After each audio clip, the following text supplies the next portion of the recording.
Guys, let's go ahead and just rip the band-aid off while we're at it, right?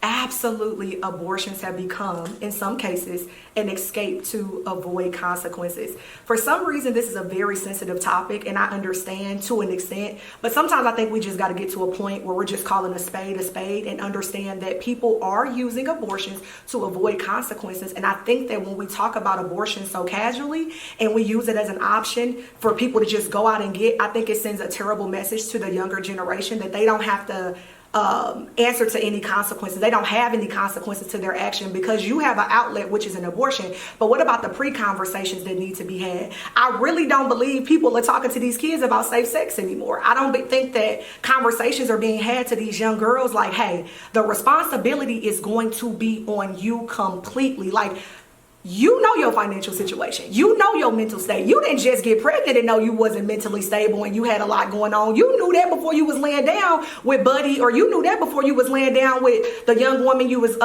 laying with before y'all start having sex. People know their situations before they have sex, but yet because they have an outlet, because they have an escape such as an abortion, people gonna do what they want to do. And I think that that sends a horrendous message to young girls, like, sleep with who you want to, do what you want to do, be outside, because it don't matter, girl, you could just go get an abortion. But we're not talking about the mental impacts that it has on young women. We're not talking about the emotional impacts it has on women. We're not talking about the spiritual impacts it has on women or even men. We just telling people to go do something and not thinking about the after. And I think as a person who has dealt with people with the after, it's not just as simple as 1 + 1 = 2. We need to start teaching more accountability. People know their situations before they lay down. If you can't take care of no child, like, let's be 100, guys, maybe you shouldn't be having sex, point blank, period. People are using it to avoid consequences, to escape it, and that. Talk to me, Asia.